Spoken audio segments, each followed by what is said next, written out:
Sempre quando eu vou falar de cirurgia vascular, eu gosto muito de contar a história de tudo, isso principalmente para vocês que são jovens. Tá? Aqui eu só vejo uma pessoa que eu acho que vai participar da minha cronologia, só acho que estou vendo um. Algumas coisas aconteceram antes de eu nascer. A angiografia começou por volta de 1889, quando um indivíduo chamado Rached injetou estrôncio na mão de um amputado. E aí ele conseguiu uma imagem angiográfica. A situação foram evoluindo e, por volta de 26 e 29, 2 portugueses conseguiram a primeira angiografia. Egas Muniz, com a punção da carótida, e Cide dos Santos, com a punção da aorta translombar. Estes 2 procedimentos foram realizados na minha vida até mais ou menos 1988. Na minha universidade, as angiografias para TCE, né, que não tinha tomografia, fazia angiografia, puncionava a carótida e via se tinha desvio. A ortografia, a gente virava o paciente de bruços, mostrava uma agulha que era deste tamanho de metal, é uma agulha de português, que a ponta dela é ocluída. E ela tem 2 furos laterais. Então, eu mostrava para o fulano, isso aqui eu vou enfiar nas suas costas, se você mexer, eu furo a sua barriga. Tá. Fazia uma anestesia local, colocava ele de bruço, puncionava a coluna, voltava, entrava na aorta, e a gente realizava a injeção manual, gritando para o técnico bater a chapa. Em 1959, eu nasci. Em 1960, Dotter fez a primeira angioplastia. Tá? E aí o Alfredo mostrou uma evolução que eu comentei com ele. Em 1990, que ele colocou um diagrama aqui mostrando a evolução da tomografia. Em 1889, na universidade, nós compramos um tomógrafo helicoidal e uma angiografia LUA. Tá? Antes, em 88, por aí, nós fazíamos, quem trabalhou nessa época, a gente moldava um catéter, vinha um rolo, você cortava esse catéter, isso é 88. Você cortava esse catéter, fazia um molde com arame da curvatura que você queria, esquentava, botava na água quente e na água fria, na água quente e na água fria, até ele ficar com a sua configuração que você esperava. E aí, para você fazer a ponta, você punha um araminho, punha ele numa chama de vela, esticava, pegava um bisturi e cortava. E assim a gente fazia o catéter. Tá? Então, vocês veem que a evolução... Tá? Eu esqueci de contar uma história. Em 1970, eu fiz a minha prova de datilografia. Vocês sabem o que é uma máquina de datilografia? Já viram? Tá? Então, a gente tinha que fazer a prova, você dividia o teclado em 8 e com os 2 polegares você acionava o backspace. Tá? E hoje nós temos a inteligência artificial nos ajudando. Tá? Então, assim, eu acredito que vocês não vão passar por essa evolução tecnológica que a minha geração passou, porque, assim, a evolução tecnológica que a minha geração teve foi absurda, absurda. Se você pegar dentro da evolução de materiais, com 30 anos, os materiais que nós temos hoje, eles nos ajudam tremendamente na melhoria dos nossos resultados. E eu trouxe para vocês aqui, quando a gente fala nos congressos, a gente não dá esse enfoque. Por quê? Porque a nossa plateia são de cirurgiões vasculares. Então, muitas coisas que eu vou falar aqui, o Alfredo veio me ajudar, vai me ajudar. O Marcos, que ia me ajudar, não veio. Tá? Tem muita parte de clínica que eu achei que serviria para ajudar vocês. Então, aqui, eu deixei essa bexiguinha pequena aqui, exemplificando o aneurisma de aorta, porque sempre quando vocês vão falar com o paciente que tem tem uma bexiguinha. Tá? Então, a bexiguinha é essa.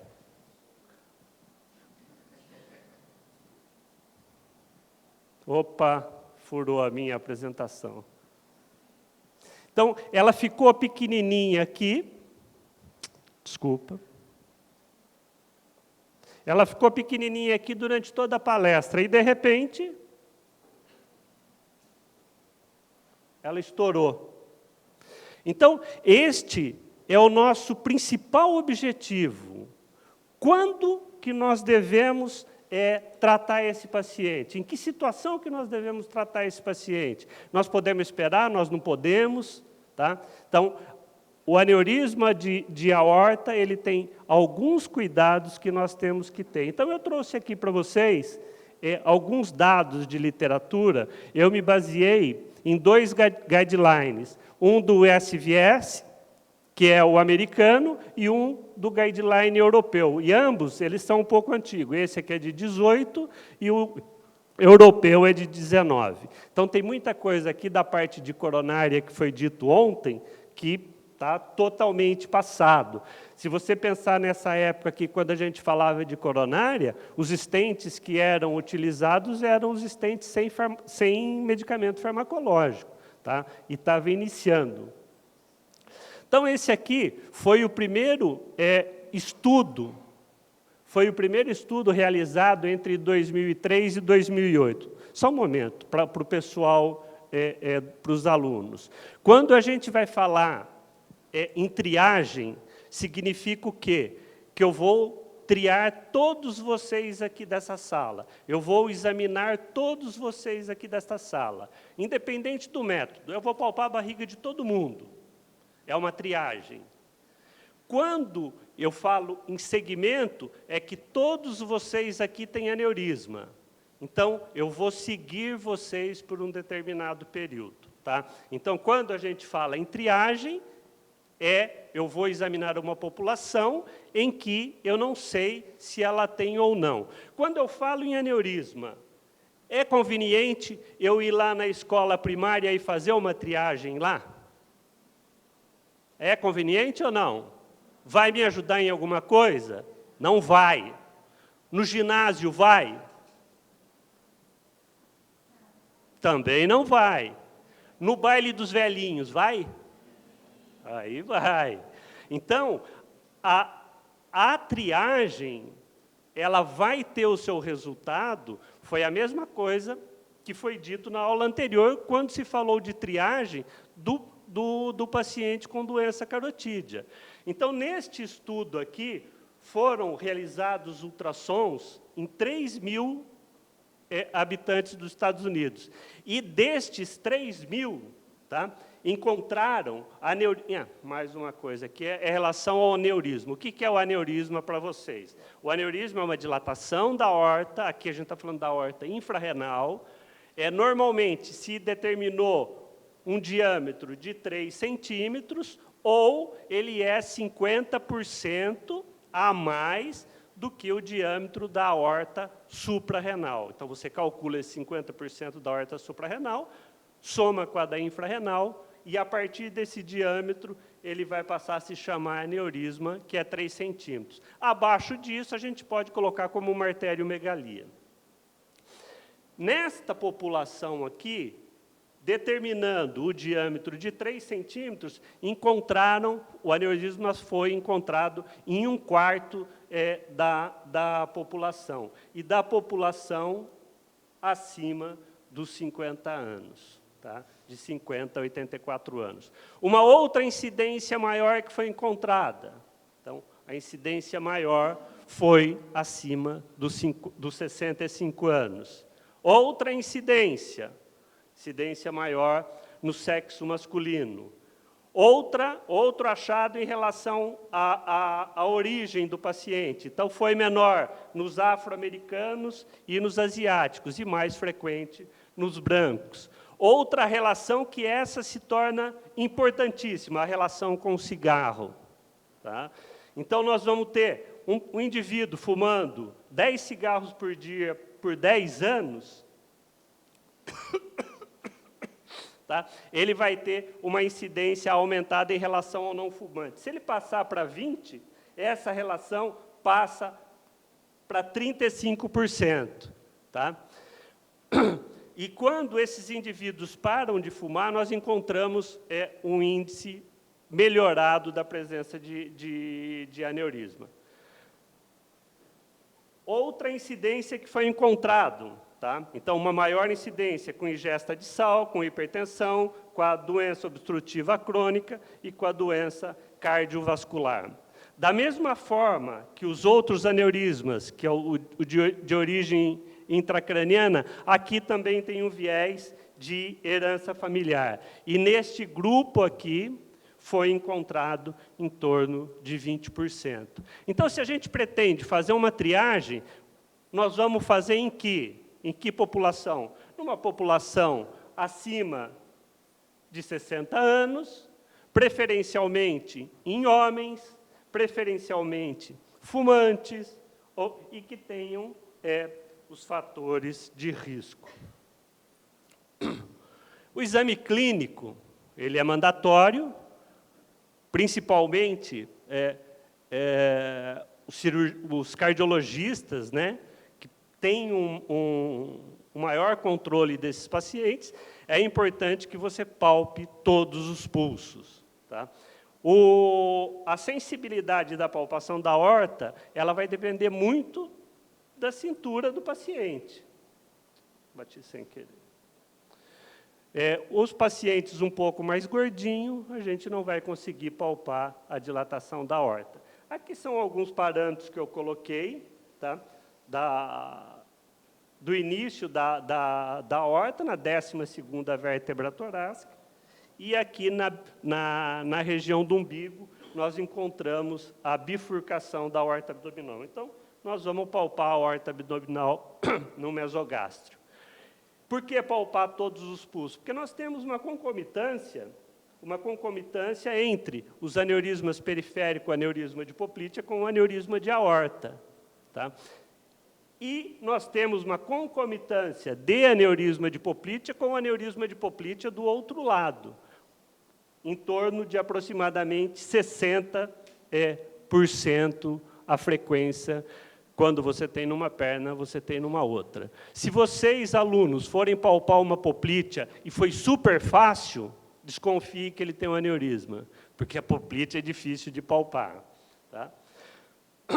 E um outro medo é que palpar o aneurisma, você vai machucar a aorta e ele vai romper. Isso aí não rompe. Como foi dito aqui em todas as aulas em relação à comorbidade, aqui não é diferente. A inter-relação da doença carotídea, quando o paciente vai lá no nosso consultório com doença carotídea, eu já encaminho para o cardiologista. Eu falei, se eu examino a perna dele e não tem nada, eu falo, a concomitância da carótida com o coração é alta, vai lá para o cardiologista. Aqui não foge. Tá? Aqui as principais doenças, as doenças cardiovasculares, o DPOC, o diabetes, a insuficiência renal, as doenças hematológicas, você precisa ter um tremendo controle para que o sucesso da nossa cirurgia tenha êxito. Então, assim, hoje o que eu vejo é que não existe uma integração grande entre o cardiologista, o clínico geral e o nefrologista. Por quê? Porque cada um ele vê a sua situação. E a situação destes fatores de risco, eles interagem entre eles. Eu vou dar um exemplo. Teve uma paciente que eu operei a semana passada, estava ótima, fiz toda a triagem, tranquilo. Era um aneurisma justa-renal, fui lá com 2 fenestradas, anestesia geral. No meio da anestesia, não sangrou absolutamente nada, no meio da anestesia, ela fez um choque.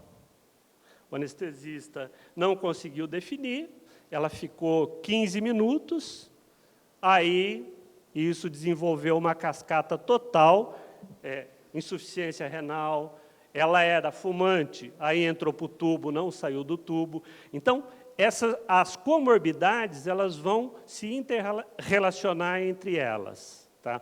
E você precisa ter um conhecimento. Então, eu acho que esse trial, o cardiologista devia ler, o anestesista devia ler, o endócrino devia ler, para ele entender que tudo isso aqui interage. Tá? Então, embora toda a melhoria desses fatores de risco, a sobrevida em 5 anos desses pacientes que nós tratamos, ele é inferior a 70%. Tá? Aqui, como eu falei, as doenças cardiovasculares e pulmonares, elas são responsáveis tanto pela mortalidade precoce como pela mortalidade tardia. Dentro do guideline da SVS, para que você trie esse seu paciente para cirurgia, são apenas parâmetros clínicos. Então, se o seu paciente ele não consegue, ele consegue apenas comer, andar um pouquinho, vestir-se, fazer as tarefas mínimas, nós utilizamos esse índice chamado MIT, que ele corresponde a 3,5 ml de oxigênio por quilo de peso corporal por minuto, que é a quantidade mínima em repouso. Tá? Então, isso vale um ponto. Quando ele tem essa situação clínica, ele tem um MIT que vai de 1 a 3. Quando esse paciente já consegue subir lances de escada, subir uma ladeira, correr pequenas distâncias, realizar as tarefas normais, ele tem um MIT de 4 a 7. Tá? E daqui para baixo, né, ele já é um atleta. Então, aqui até tinha jogar tênis em dupla. Tinha um outro esporte que estava aqui. Então, esse paciente aqui não faz parte da nossa vida. Então, com essa simples análise, você vai conseguir definir, eu mando esse paciente para o cardiologista ou eu continuo com a minha avaliação e dou prosseguimento no tratamento. Então, esta condição cardiológica ativa, ICC descompensada, arritmia importante, doença valvular, síndrome coronariana instável ou infarto recente, para o seu procedimento. O paciente está nessa situação, olha, nós vamos ter que aguardar, vou encaminhar para você para o cardiologista, ele vai fazer a análise da sua situação e vai ver o que nós vamos fazer. Ele tem uma capacidade funcional boa, ele consegue fazer todas as suas atividades, consegue subir uma ladeira, ele tem um MIT maior ou igual a 4, mas ele tem uma ICC compensada, uma angina leve, um infarto antigo e um diabetes. Então, você pode prosseguir com o andamento para a cirurgia, não a cirurgia, fazendo os seus exames pré-operatórios, as suas avaliações. Tá? E se ele tiver um fator de risco, a utilização do beta-bloqueador, que eu coloquei aqui interrogado, que seria para discutir com vocês posteriormente. Se ele tem uma capacidade funcional baixa, o MIT menor que 4, então é aquele paciente que ele consegue levantar da mesa, deitar na cama, tá? E não consegue fazer atividade nenhuma. Qualquer atividade a mais, ele vai ficar dispneico. Uma ICC descompensada, uma angina leve, um infarto antigo, um diabetes, uma insuficiência renal crônica, este paciente também você não dê prosseguimento sem o auxílio do cardiologista, sem o auxílio do hemodinamicista, sem o auxílio do nefrologista. Então, essas daqui são as orientações do trial, do guideline americano. Tá? Então, aquilo que eu falei anteriormente. Tá? Nisso aqui tinha muita cirurgia aberta. Deixa eu ver se desse lado aqui. incluindo, tá? A angina instável, a ICC descompensada, a doença valvular, estes pacientes vão para uma avaliação cardiológica antes de você dar prosseguimento. O nível de recomendação forte, o que significa isso? Significa que o benefício de eu fazer este procedimento supera o risco do procedimento, ou vice-versa. O risco do procedimento supera o benefício, aí eu contraindico.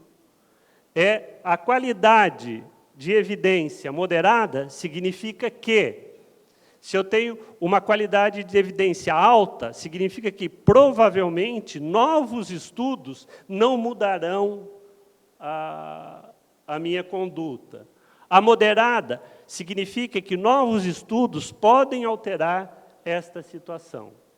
E a fraca significa que, provavelmente, novos estudos vão alterar esta situação. Aqui outra situação. Doença arterial coronariana, insuficiência cardíaca, doença cerebrovascular, diabetes, insuficiência renal crônica, capacidade funcional desconhecida ou MET menor que 4. Tá? Aqui, ele orienta você, ele sugere você a testes não invasivos para avaliação cardiológica. Mas, para nós, o que é interessante nesta situação, volta para o cardiologista. Resolve esta situação, aí volta para nós. Porque se você der prosseguimento nesta situação, o seu resultado vai ser ruim. Aqui são algumas orientações que ele sugere em relação a exames, né? Eletro nas 12 derivações, o ecocardiograma, tá? Se o paciente tem uma dispneia de origem desconhecida, mas tudo isso aqui ele vai estar ali atrás, dentro daquelas outras situações que um MET é menor que 4. Aqui é um outro ponto também que é discutido. Então, naquela primeira situação, o paciente tem uma angina instável, ele tem uma situação cardiológica ativa. O que nós vamos fazer? Nós vamos operar esse paciente e depois resolver a situação do coração, ou vamos resolver a situação do coração e depois do aneurisma? Muito dessas alterações aqui estão relacionadas, por quê? Porque estes estudos foram relacionados com a cirurgia aberta. E tudo interfere do ponto de vista de antiagregação, de dupla agregação plaquetária. Então, lá atrás, a dupla antiagregação, ela tornava impeditivo de você fazer uma laparotomia para operar um aneurisma. Tá? Mas, para nós, no EVAR, no tratamento endovascular do aneurisma de aorta, a dupla antiagregação, para nós, não importa nada. Você vai lá, faz uma incisão pequenininha, uma punção na artéria e boa. Né? Nós vamos até utilizar a dupla antiagregação. Então, nesta situação inicial, eu acho que fica muito claro, né? Se o paciente tem uma doença ativa, tem angina instável, ele tem que ser operado sempre que eu falo cirurgia, ou a angioplastia coronariana, ou uma ponte safena, antes da gente entrar. Este outro segundo tópico aqui é o paciente estável, que no grupo do SVS, ele recomenda que você trate esses pacientes antes da cirurgia. Quando a gente vai lá para o trial europeu, o trial europeu, ele fala, trata só a angina instável. O paciente coronariano estável não se beneficia dessa revascularização profilática. Mas o que eu vi que o Carlos mostrou, parece que nesse último trial da semana passada, é que estes pacientes aqui parece que têm uma boa resposta, se foi isso que eu entendi, com o tratamento precoce. Eu não sei se, do ponto de vista de cirurgia de aneurisma, se você fazer este procedimento antes, vai ter alteração ou não. Então, aqui é o ponto que pegou em todos esses trials. Por quê? Porque o cara está com dupla antiagregação. E as dupla antiagregação que tinham anteriormente com os stents farmacológicos, elas variavam de 6 meses a 1 ano. O tempo que você utilizava. Ontem, o Carlos mostrou brilhantemente para a gente que isso pode variar de 1 mês até 1 ano, dependendo da indicação. Mas, para nós, na endovascular, isso não é problema. Tá? Nós não temos problema nenhum. Você pode antiagregar, deixar ele por 6 meses, por 1 ano. A gente vai lá e opera e não vamos ter problema. Então, por isso que o EVAR ele se mostrou bem mais eficiente que a cirurgia aberta. Esse é um tópico que se falou muito no trial, beta-bloqueador. Tá? O beta-bloqueador e alguns outros medicamentos que estão aqui embaixo, numa outra situação, numa outra projeção, eles eram usados na tentativa de diminuir o risco de rotura. E esses estudos observaram que isso não adianta nada. Então, o beta-bloqueador vai ser utilizado se a condição cardiológica do paciente necessitar o uso do beta-bloqueador. Ou, se durante o procedimento, na avaliação do cardiologista com você, o cardiologista acha, olha, dependendo dessas condições que ele está, nós devemos utilizar o beta-bloqueador. Então, o que o trial sugere é que você comece um pouco antes da cirurgia para você diminuir as possibilidades de complicação do beta-bloqueador. Como eu comentei com vocês, o hábito de fumar. O hábito de fumar aumenta consideravelmente o risco de rotura nas mulheres. Então, vai ter uma projeção mais à frente que vai mostrar o salto que dá quando uma mulher fuma e quando ela não fuma. O índice de rotura aumenta bastante. E a recomendação forte e, provavelmente,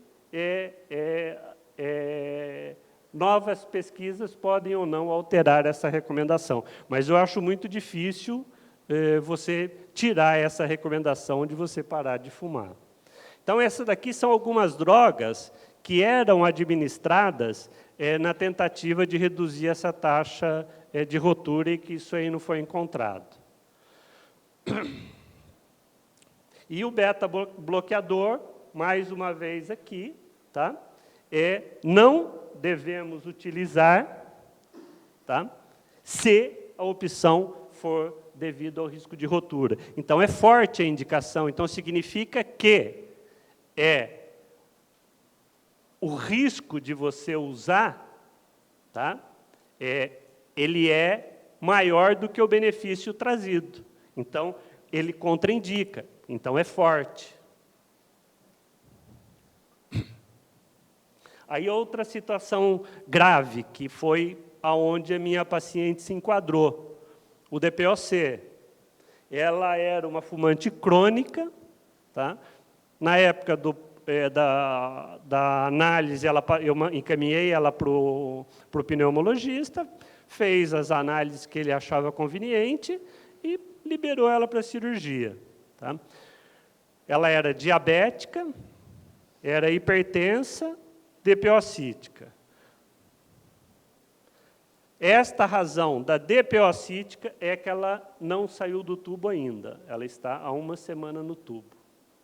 Tá? Isso foi desencadeado por quê? Porque durante a anestesia, ela fez uma hipotensão.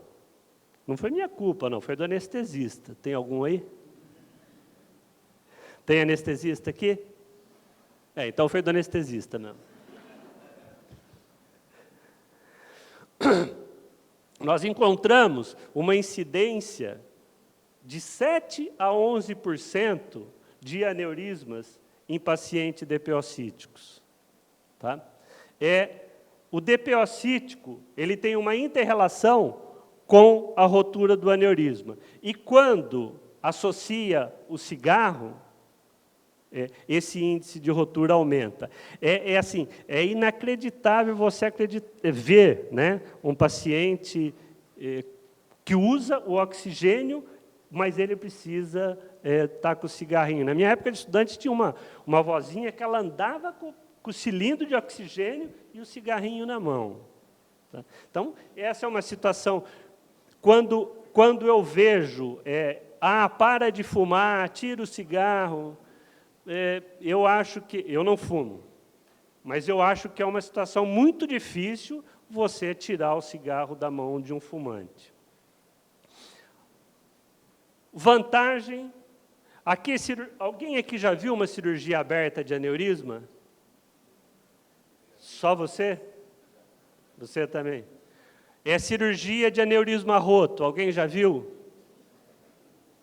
Sabe como é que faz a cirurgia de um aneurisma roto? Você põe o paciente acordado na mesa, monitora todo ele, você entra, se paramenta, lava, faz toda a asepsia do paciente com o paciente acordado. Põe todo o campo, se prepara, fica com o bisturi na mão. Aí você fala para o anestesista, entuba. A hora que ele entuba, você faz uma chifopúbica com o bisturi chegando até o abdômen, entra com a mão, segura a aorta e põe o clamp.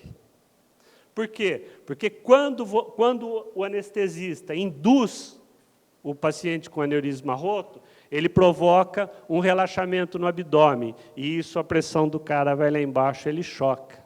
Então, a gente usa essa tática cirúrgica para você diminuir a queda de pressão ou a pós-carga. Aí, você está lá operando ele. Ah, não, faz anestesia. Ele, pumba, choca. Aí a coronária que estava balançando, fecha. A carótida que estava quase entupida, fecha.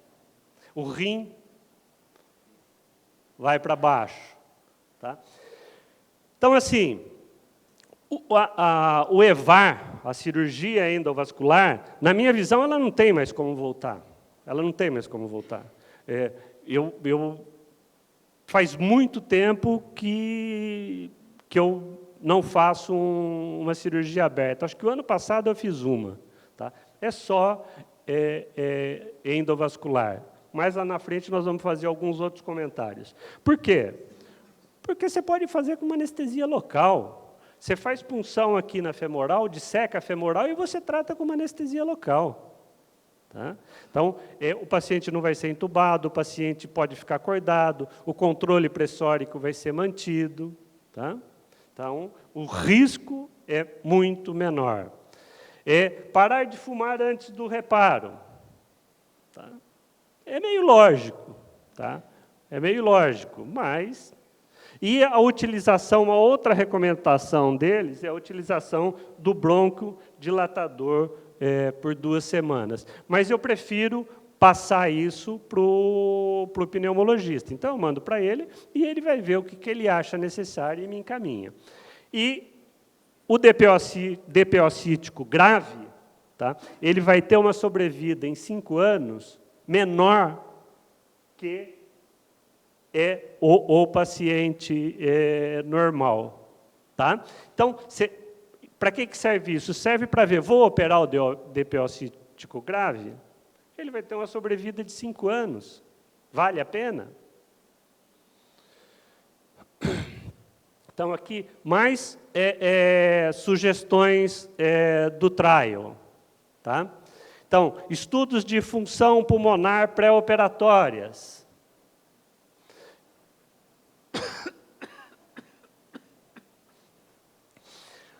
Recomendar parar de fumar, foi o que a gente falou. A sugestão de broncodilatadores. Então, esta primeira aqui é fraca, isto aqui, o parar de fumar, é forte, e esta segunda também é uma recomendação fraca. Lembrando que estas recomendações, elas foram publicadas em 2018. Tá? Isso está fazendo 5 anos. Em 5 anos, para nós, é muito tempo, porque a evolução é muito grande desses materiais e de tempo.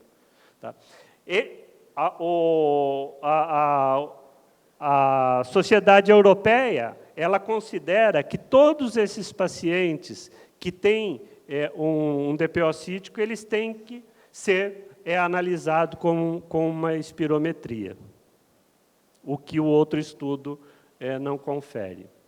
Aí vem a outra situação de insuficiência renal. Tá? Então, nós vamos ter o que é uma disfunção renal moderada, quando nós temos uma taxa de filtração de 30 a 60 ml por minuto.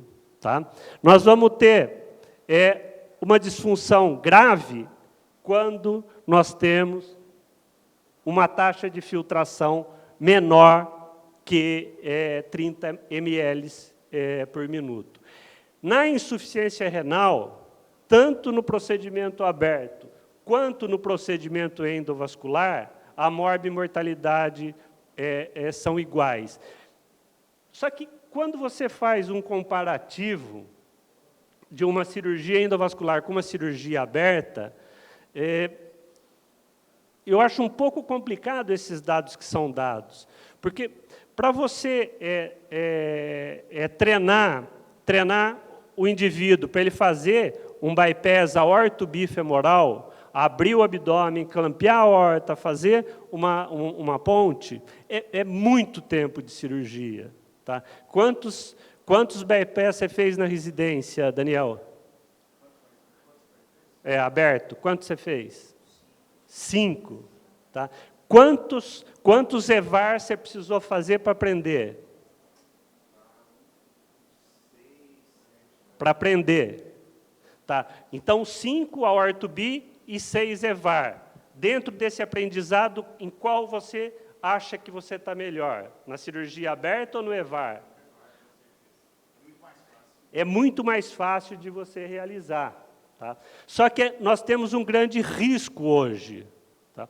Hoje, se você pegar, na grande maioria dos serviços, um indivíduo que está tendo a formação de endovascular, se esse indivíduo precisar fazer uma cirurgia aberta, ele não consegue mais. Tá? Então, isso é um problema. Eu não sei se nós vamos resolver tudo do ponto de vista endovascular ou se ainda vai ter alguma situação que nós vamos ter que fazer uma cirurgia aberta.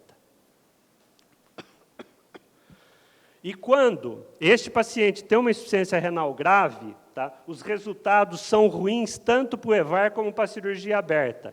E se esse paciente for para diálise, a mortalidade em 30 dias é de 11%, uma sobrevida de 66%.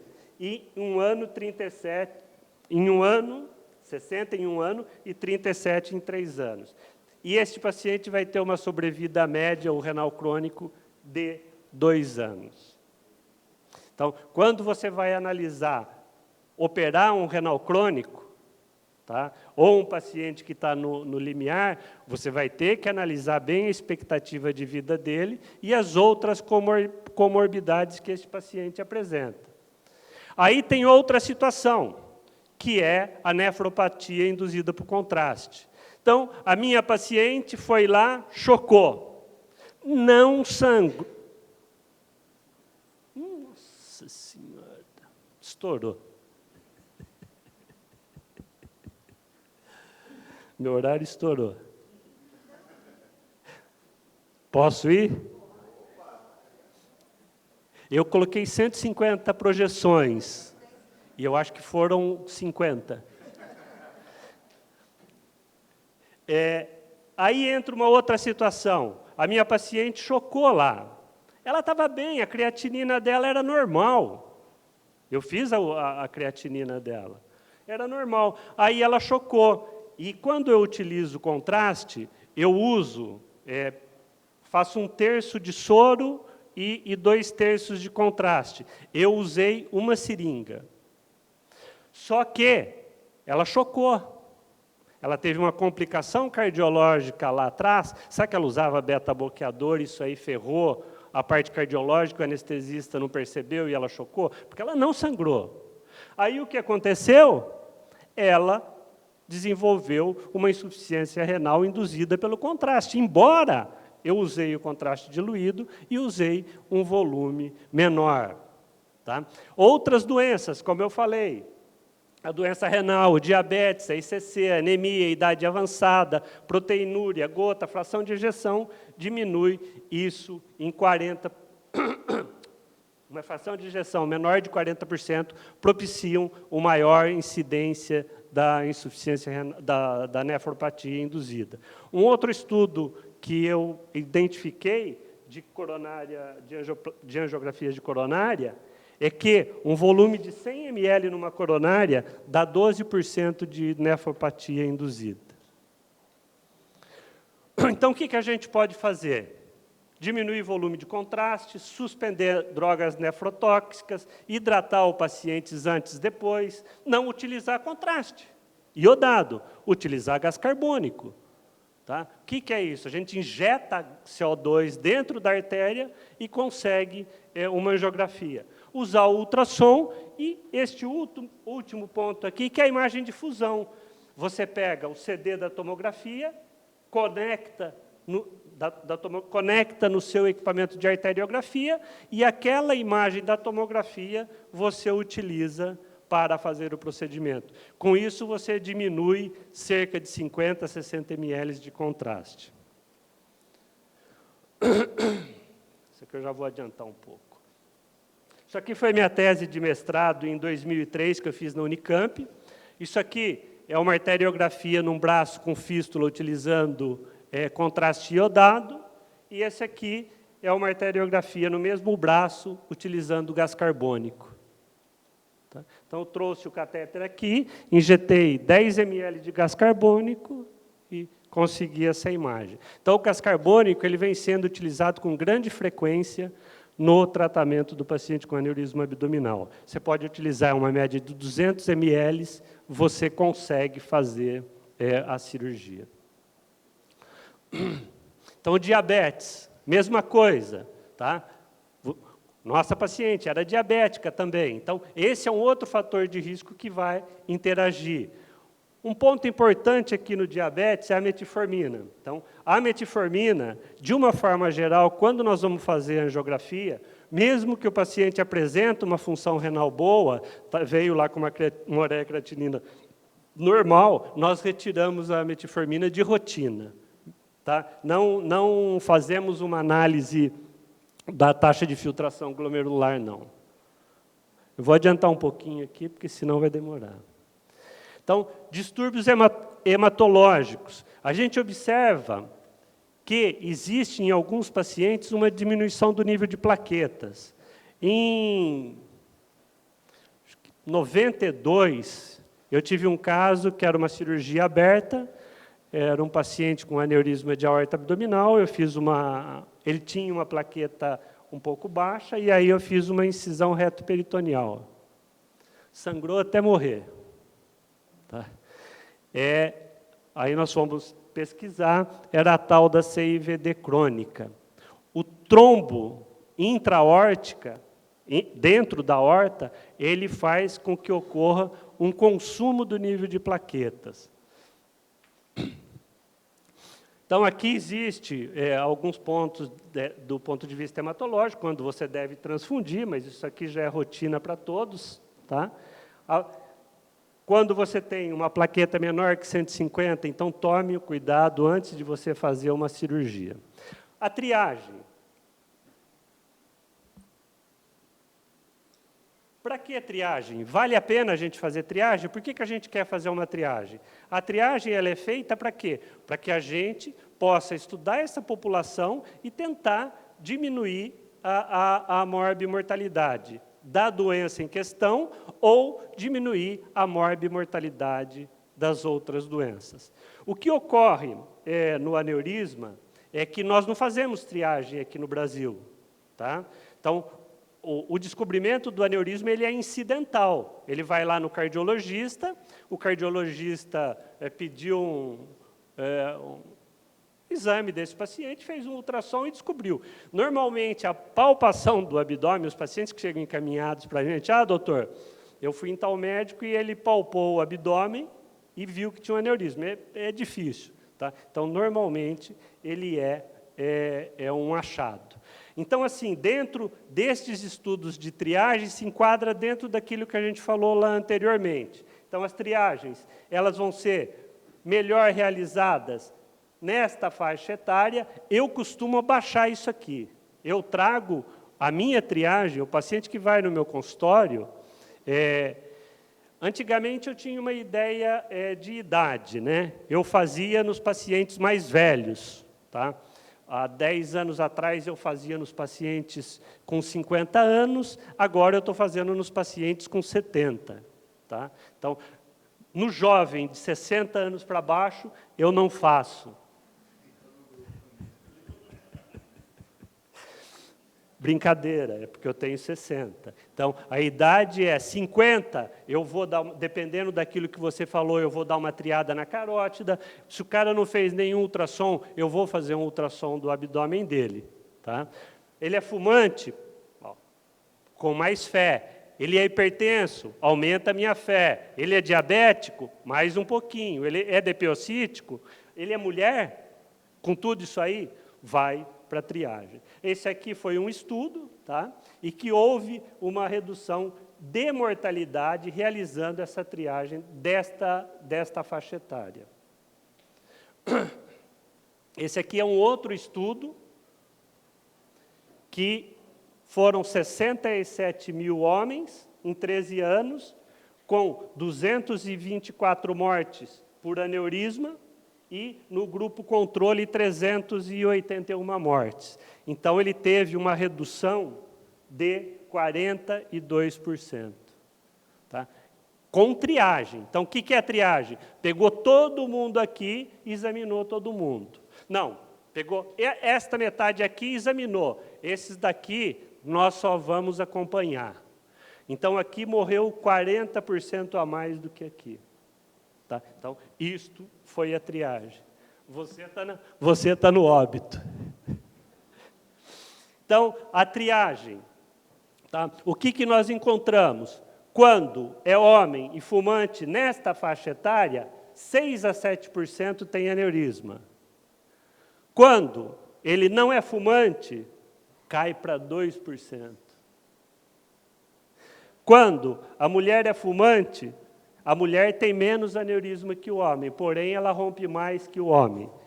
Cai para 0,6% quando ela não é fumante. Eu vou pular um pouco aqui, porque...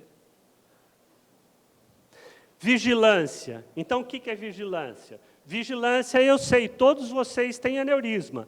Este pessoal da fila tem aneurismas que variam de 2,5 a 3, o pessoal do meio de 3 a 9, o pessoal intermediário de 4 a 9 e o de lá de trás de 5 a 5,4.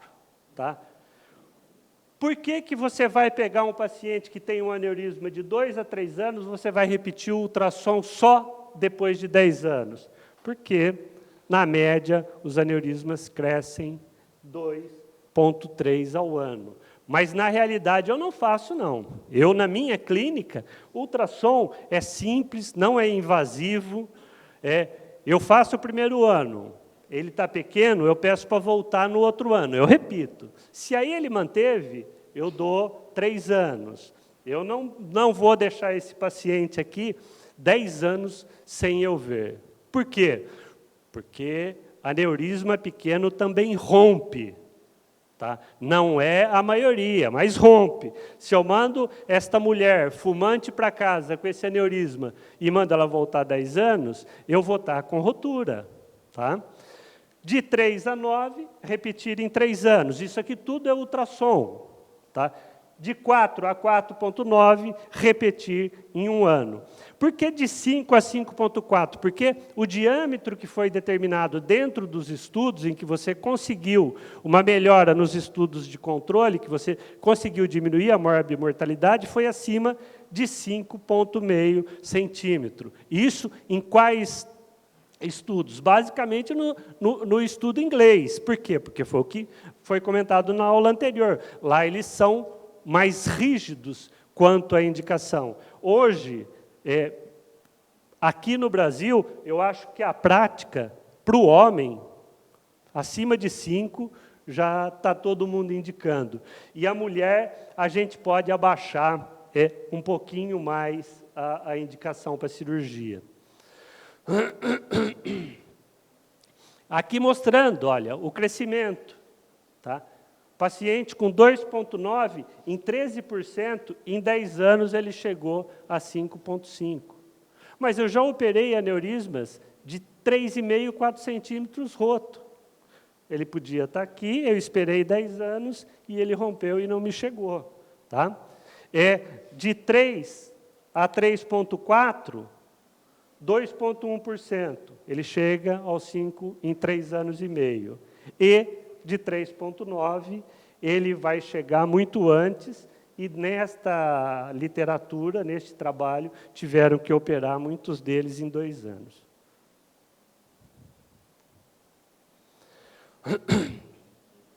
Qual que é o exame que a gente usa de rotina para triar e para acompanhar? Ultrassom.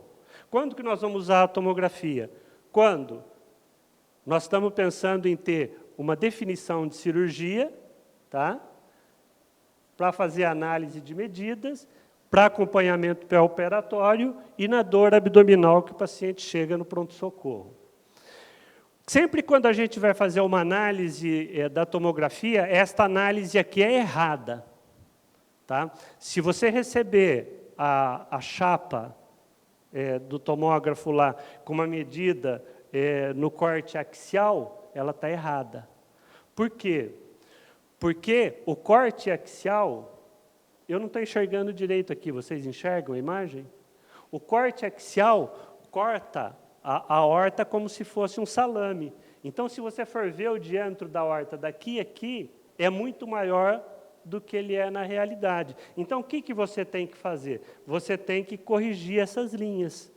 Você tem que corrigir o coronal, você tem que corrigir o sagital, e aí você vai ter a sua medida exata no axial. Então, todo cirurgião vascular ou todo radiologista intervencionista que vai trabalhar, ele tem que saber manusear esta ferramenta, que é o Horus, e tem várias outras, para que você faça uma análise correta da cirurgia. Então, a cirurgia ela vai ser indicada quando? Quando o risco operatório ele é menor, o risco operatório é menor do que a expectativa de vida. Hoje, isso aqui não tem comparação, é cirurgia por endovascular. Tá? Nós observamos aqui que, nesse trabalho, comparando os dois procedimentos, eles encontraram 4,2% de mortalidade na cirurgia aberta contra 1,4%. Eu acho difícil você ter esse nível de 4,2%. Eu acho que isso é muito maior na cirurgia aberta. Isso, é lógico, se você for pegar o nosso sistema hoje aqui, um paciente do SUS, que você vai operar, você não vai chegar nem a pau, o seu índice vai subir de 4,2%. Maior complicação pulmonar, porque esse paciente tem que ficar entubado, ele mais tempo na UTI. Porém, a endovascular, nós temos mais reintervenções. Eu vou mostrar um pouquinho mais lá na frente. E aqui mostrando a mortalidade um pouco maior na cirurgia aberta. Então, o EVAR é a cirurgia endovascular, é a cirurgia por catéter. Tem menor taxa de mortalidade em 30 dias. Uma melhor redução o melhor aumento na qualidade de vida. Por quê?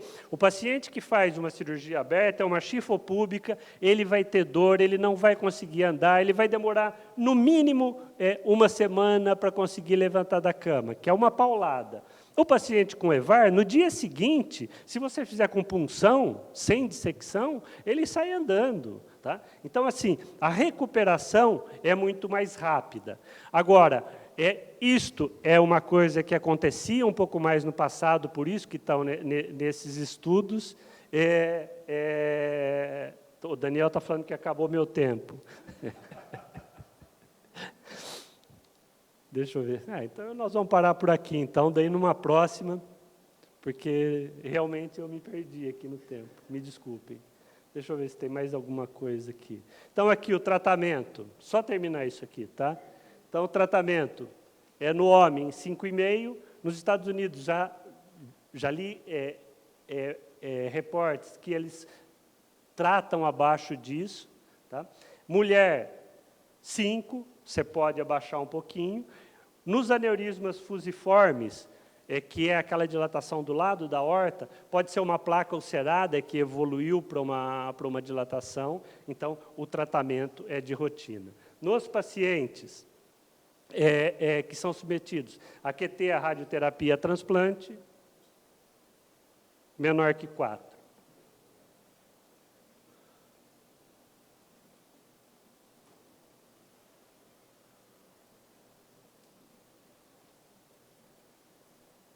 Essa aqui é uma situação de um paciente que foi tratado num outro serviço, ele era primo da minha prima, e aí ele veio me procurar que ele tinha ocluído as 2 femorais. Aí nós fizemos uma ponte fêmuro-femoral. Uma outra situação, cabe alguns minutos ou não? Que horas são? 11? O meu horário era até que horas da aula? Era até 11. Puta feia. Vai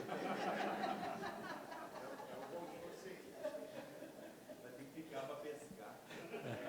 Por isso, vai perder o voo, vai ter que ficar para pegar. Essa aqui são algumas próteses que a gente tem no mercado, cada uma tem uma configuração, tá? São várias formas de prótese. A vigilância. Vigilância. 1 mês você fez o tratamento, 1 mês você faz uma tomografia. Não deu nada, aí você pode controlar com ultrassom ou tomografia, mas o ultrassom é válido. E em 5 anos, controle anual. Em 5 anos, você repete a tomo.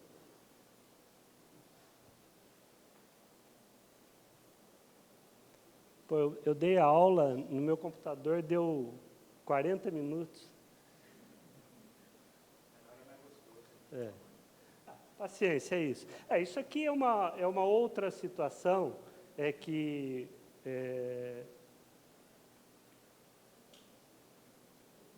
vai ser, quando a gente fala em reintervenção, prometo que esse é o último. Quando a gente fala em reintervenção, esse paciente foi operado num outro serviço, tá? Ele tinha um aneurisma aorto-ilíaco e tinha um aneurisma da ilíaca interna. E aí ele voltou comigo lá depois de 2 anos, que a ilíaca tinha passado de 2 para 3,5. Nós fizemos uma angiografia e o que a gente observou é que o sangue vinha aqui pela femoral profunda, passava pela circunflexa medial, subia para a obturadora e ia encher a ilíaca. Aí, eu fiz uma punção anterógrada da femoral, cateterizei a femoral profunda com o introdutor, utilizei um microcatéter Magic, ele é finíssimo, ponta molinha, e subi até a ilíaca interna. Tá? E aí eu injetei cola. Eu vim com ele até aqui e injetei cola. E aí tratei isso aí. Muito obrigado, desculpe por não ter conseguido passar a aula toda para vocês, mas da próxima vez que eu vou vir aqui para pescar, então, aí eu complemento a aula.